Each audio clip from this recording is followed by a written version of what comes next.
Just when you think you know everything, you find out that you don't. Before we get into today's video, I just want to let you guys know that this video is for educational purposes only. Please remember to be kind to everybody everywhere, in your everyday life, in your home, in the grocery store, and especially in the comment section down below.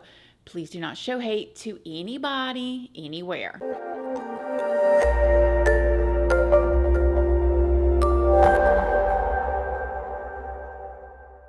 So good morning, good morning, good morning. How is everybody doing today? I hope you all are having an amazing day. I hope you all have had a wonderful week. Hope everybody's feeling good. Again, it feels like we're on our way to fall. It feels like we're on our way to the holiday season. We're not quite there yet, but summer is coming. It's coming to an end. It's wrapping up here. So we're on the right track.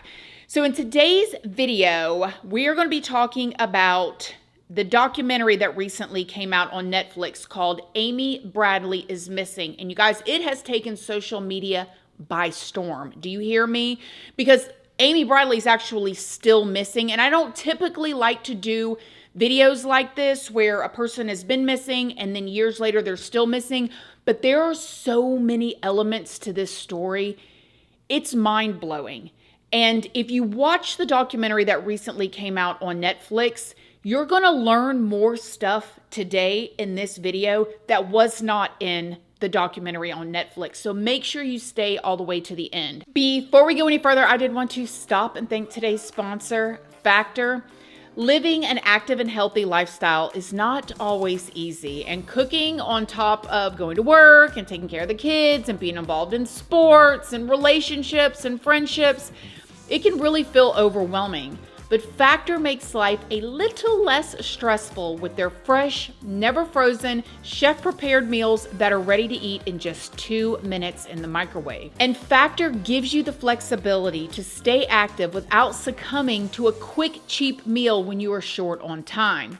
And with an expanded menu, Factor is making accomplishing your wellness goals even more exciting. I mean, they have doubled the size of their menu to like 80 or more rotating weekly meals, twice as much seafood, twice as many different high protein meals, and they've expanded the global cuisines and launched this like new Asian and Mediterranean style meals as well. So delicious. There is truly something for everybody and every taste bud.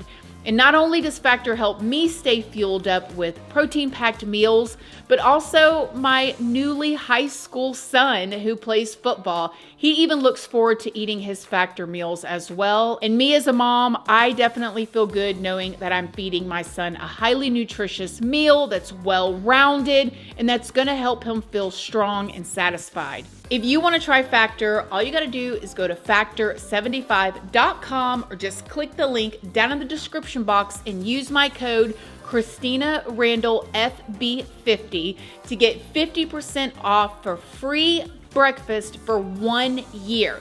Now that's for new customers and qualifying auto-renewing customers.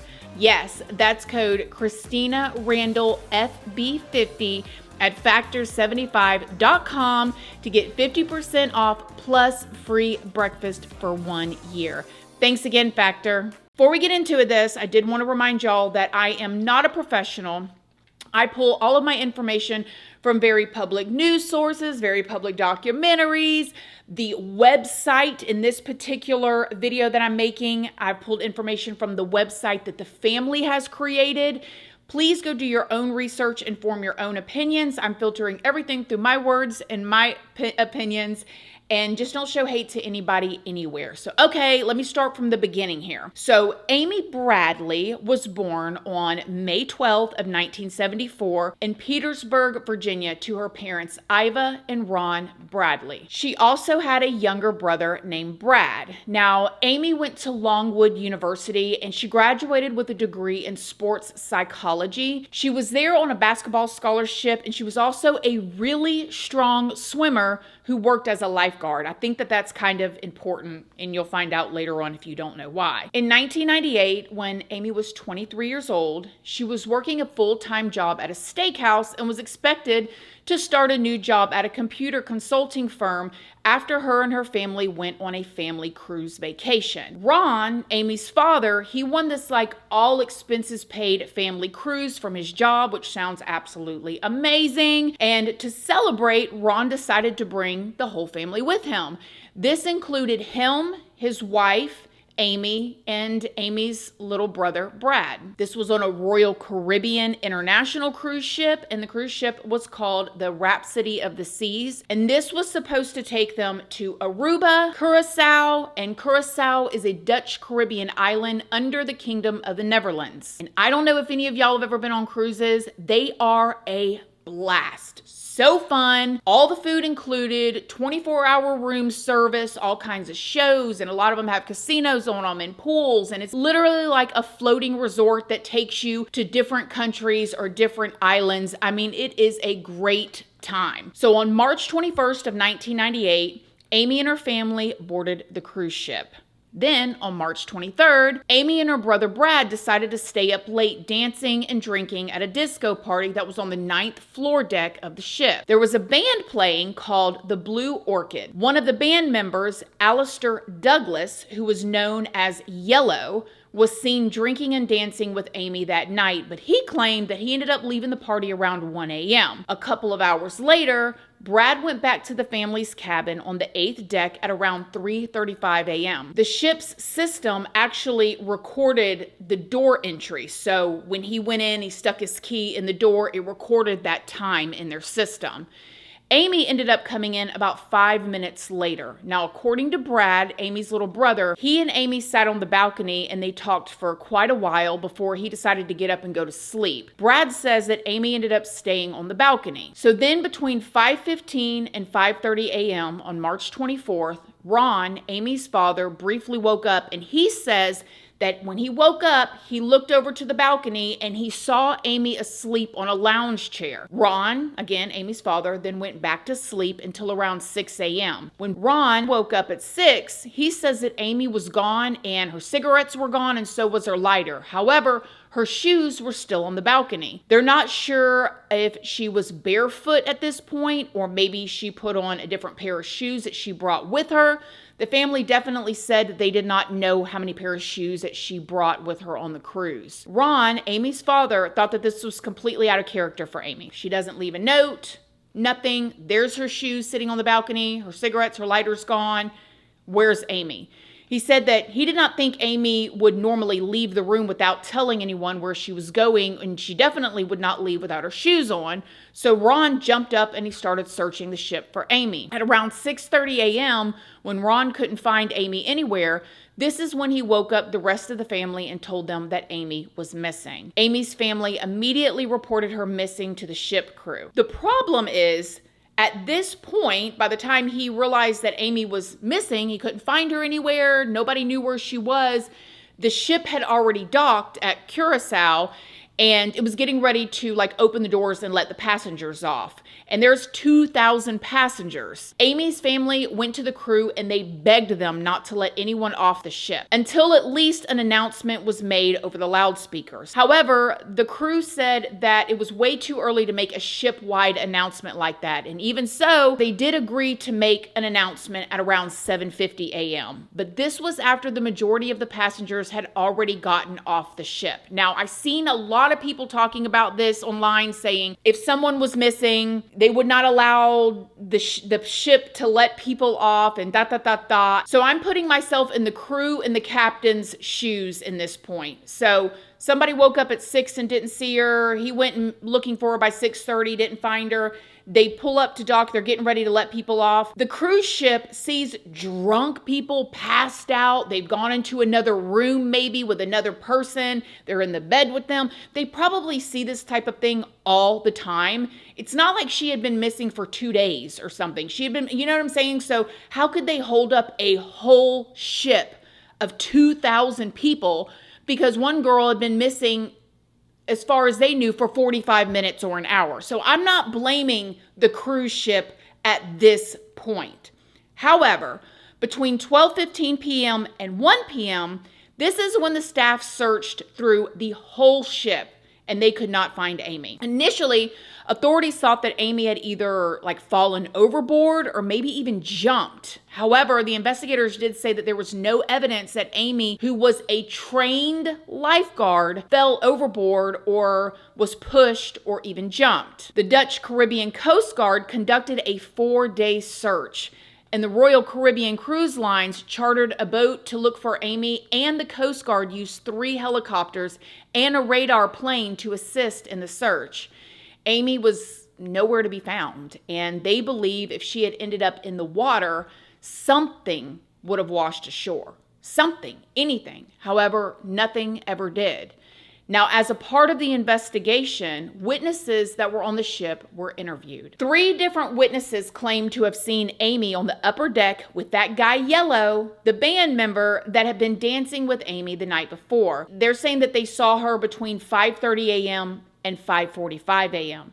They also said that Amy and Yellow took the elevator at the same time together, and then Yellow was seen leaving the upper deck alone just after 6 a.m. Brad says that Yellow came up to him shortly after Amy disappeared, and he allegedly said to them, "Hey man, I'm sorry to hear about your sister." No announcement had been made at that time, and Brad has said that the timing of this conversation was very suspicious. The FBI actually interviewed Yellow not long after this incident, and they gave him a polygraph test, which was reportedly inconclusive. Now, Ron, Amy's father, said that Yellow came out of the interview smiling with his thumbs up to his fellow band members that were waiting for him. Yellow maintains to this day that he does not know anything about Amy's disappearance. The Bradleys' room neighbor was interviewed as part of the investigation because it had been reported that he and Amy had been chatting through the partition of their balconies. Amy's family described him as very strange, and in the Netflix documentary, he said that he was strange and he enjoyed going on cruises alone a lot, but he said that he had nothing to do with Amy's disappearance.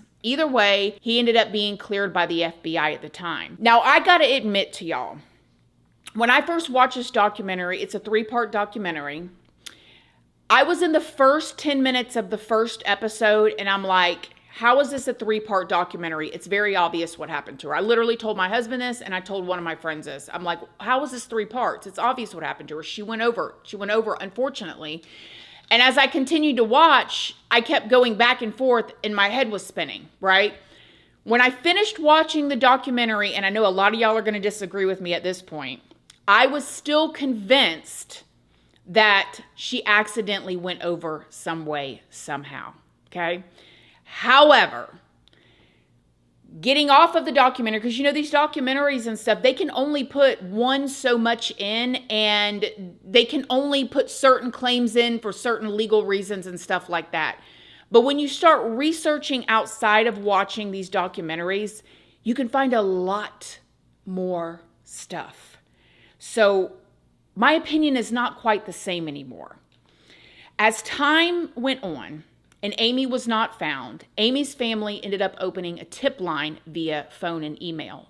So here are some of the most interesting and compelling possible sightings of Amy. 1 month after Amy went missing, Amy's family traveled back to Curacao to conduct their own search, like any good, loving family would, and I cannot imagine how they were feeling, right? They go on this cruise. He won this cruise for free, all expenses paid. Who doesn't want to go on a cruise too with their 2 adult children? One of them just graduated college, has got a new job on the way. You're having a great time together. You and your husband or your wife go to bed while your 2 kids are, out having a great time dancing together, the dream vacation, right? And then one just vanishes. What a nightmare. How do you go on? Would you go back home and go back to work where your adult daughter is gone?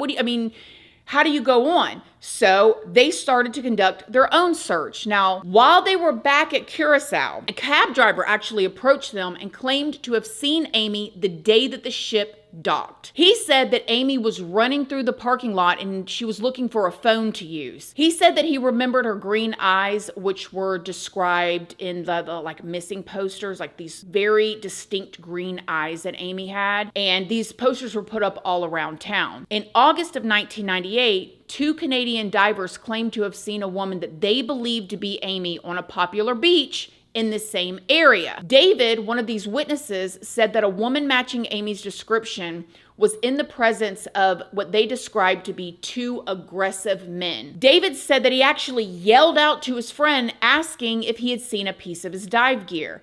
He said that the woman that he thought was Amy reportedly spun around and came towards him when she heard that he spoke English. David said that the man looked like the yellow guy from the band and that he came into his field of vision and motioned the woman to get away. David and his friend did not realize who they saw until later. They saw a photo on Amy's America's Most Wanted. This guy, David, was allegedly able to describe Amy's distinct tattoos and the silver watch that she had been given by her boyfriend at the time. The FBI investigated this reported sighting, but they were never able to corroborate it. David did testify in front of a federal grand jury, but again, nothing ended up coming from it. Something went off in my brain to tell me, gather more information about this person. The credibility is unquestionable. He described her to a T, to include her tattoo. I was 2 feet away from her. 2 feet. That's how close I was. I don't even have to think about it. It's 100%. It's not 99, it's 100. It's 100%. It was her.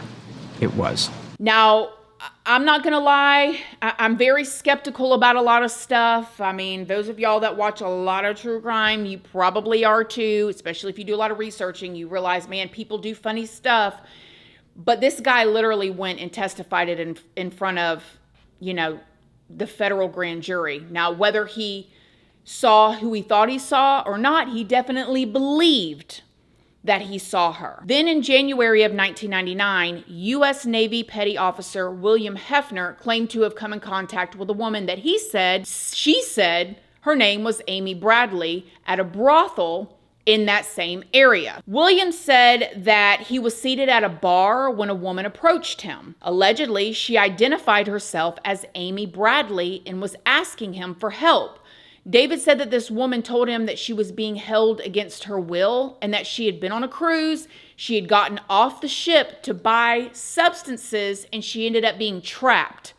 Now, William didn't report this to the police. It wasn't until after William retired in 2002 that he reached out to Amy's family and told them about this experience. William has said that he didn't report the incident initially because he didn't want to get in trouble for being a military man in a brothel. He was also married at the time. By the time the FBI learned about this possible sighting, they tried to investigate, but the brothel had since been burnt down, and so they never found any evidence to support William's claims. I mean, talk about, if that is true and that really happened, talk about dropping the ball. I mean, you couldn't call in an anonymous tip. What the heck? Anyways, in 1999, Amy's parents received an email from a man named Frank Jones. Now, Frank said that he was a former U.S. Army Special Force officer with a team of experienced soldiers who might be able to rescue Amy. And this is wild, and I can't help but this is something that concerned me about this tip line with the family, okay? Frank said that his team had actually seen Amy being held by heavily armed Colombian men in a housing complex surrounded by barbed wire. The team also gave an accurate description of Amy's tattoos and sang the lullaby that Amy's mother used to sing to her when she was little. Okay, so they're coming to the family and they're like, listen, we know where your daughter is. I have this team. We're going to go in and rescue her. She's being held in this house. It's got barbed wire. And the mother and the family is probably thinking this is why she hasn't called. This is why she hasn't reached out to me. And then he says, not only do I know her tattoos, but I know the lullaby that you used to sing to her. Think about how that mother felt in that moment. So as you can imagine, Amy's family was very, very hopeful at this point. However, this was not the lead that they had been hoping for. Over the next few months, Frank would feed news to the family and provide reports on sightings of Amy. When Frank told them that they were going to actually go in and attempt to rescue her, he added that he needed more money from them. Yeah. The Bradleys, however, desperate for their daughter's return and well-being, sent Frank a total of $210,000 to pay for this setup and this rescue. They had expected a call from Frank and his team on the day with the results of the rescue mission. However, that call never came.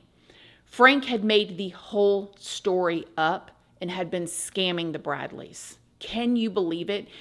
And I just want to put his face up here again so y'all can, you got to be a special kind of evil and greedy and dark spiritual energy to do that type of thing. To the planning, to speak to a mother and a father and a family who are desperate and to scam them out of their money and lie to them like sick. In February of 2002, the federal prosecutor in Richmond ended up charging him with defrauding the Bradleys of $24,444 and the National Missing Children Organization of the other $186,416. Frank did plead guilty in April of mail fraud, and he ended up being sentenced to 5 years in prison. In my opinion, not enough, but I mean, I guess... Yeah. There's also a man named Herman that, according to Amy's family, has been in contact with them for years, claiming that he knows exactly where Amy is and that he's actually talked to her himself. But he would never give Amy's family or any of the authorities any more information than that.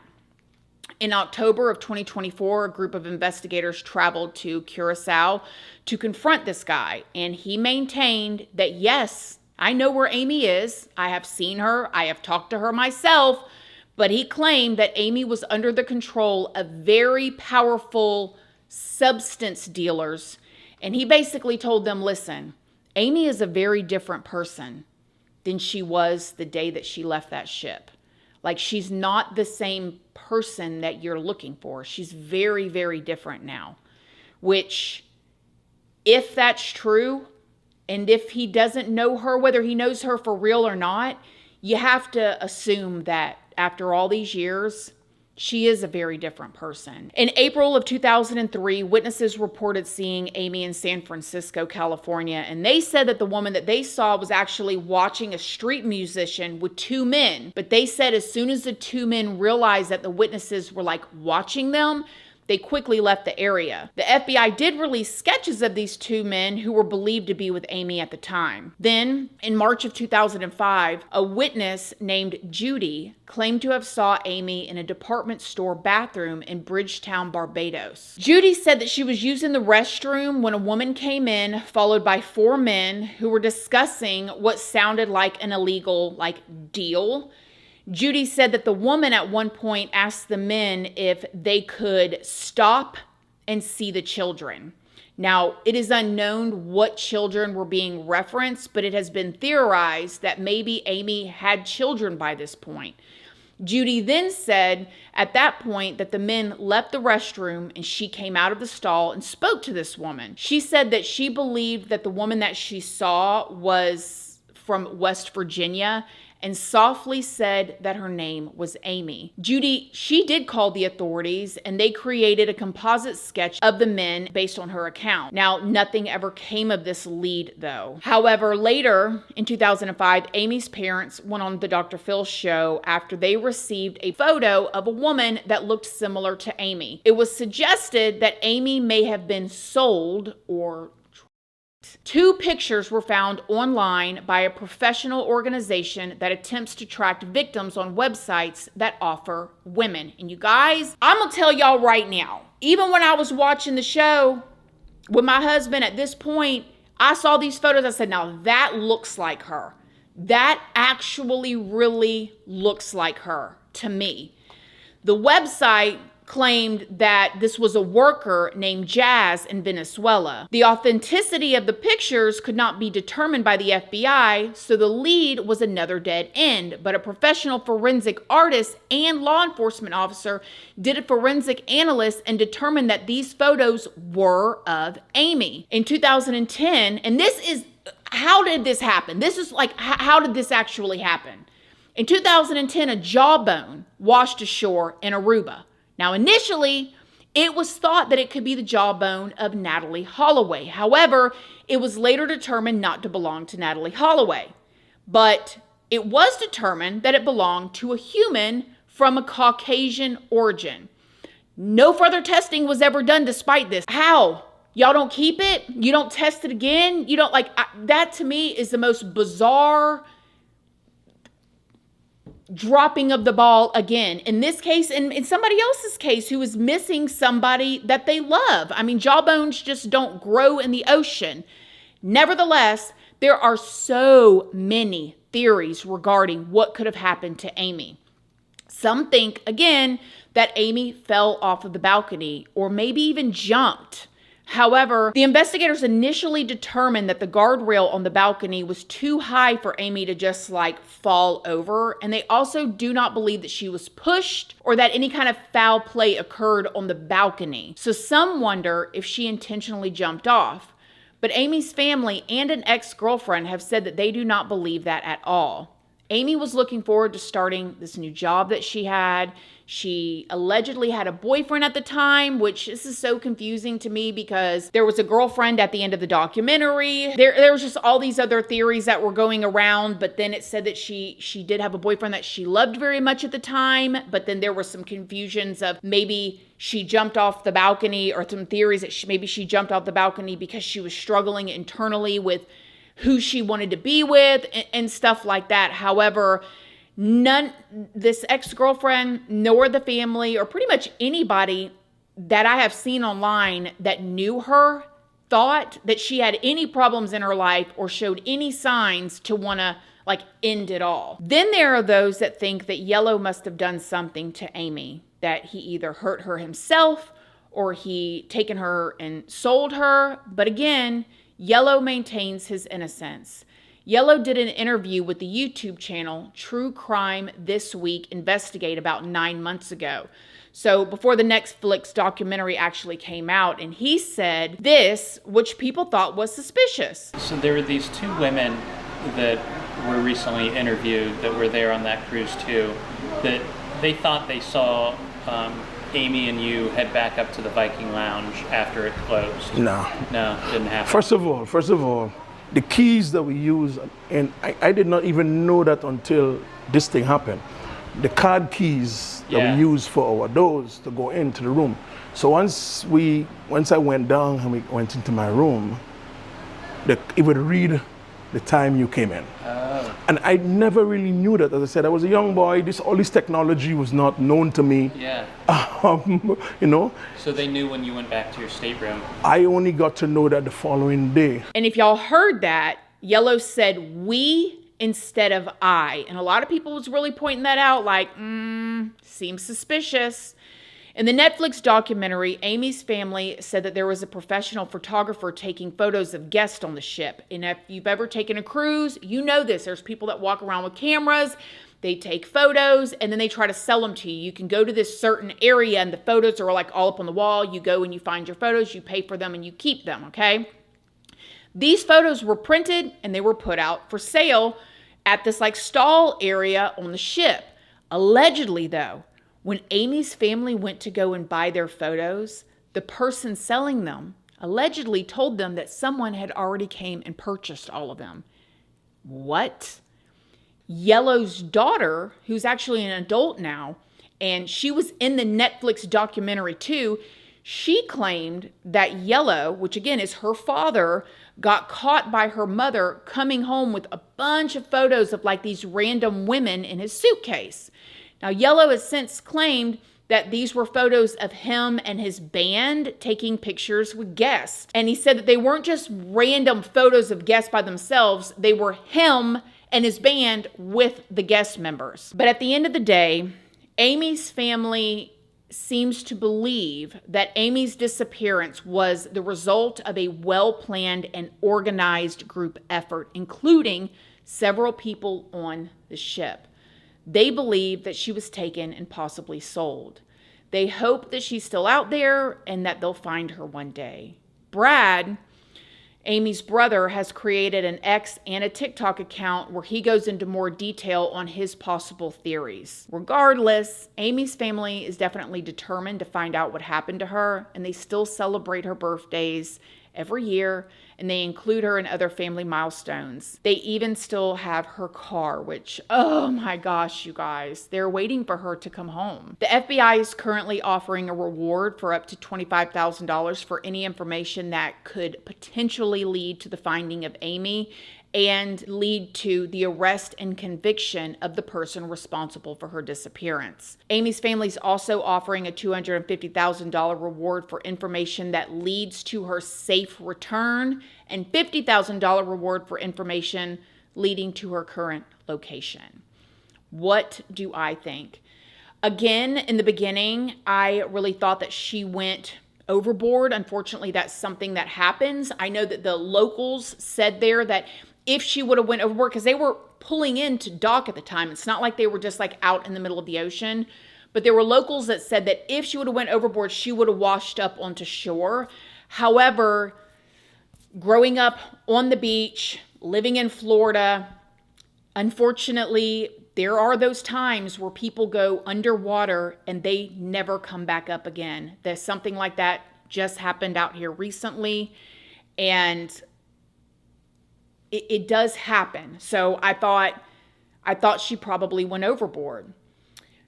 And I thought that maybe, these sightings, because she has a certain look to her, but when you span out 20 years or whatever, like people are going to see people that look similar, right? And then maybe they thought they were seeing her, but they didn't.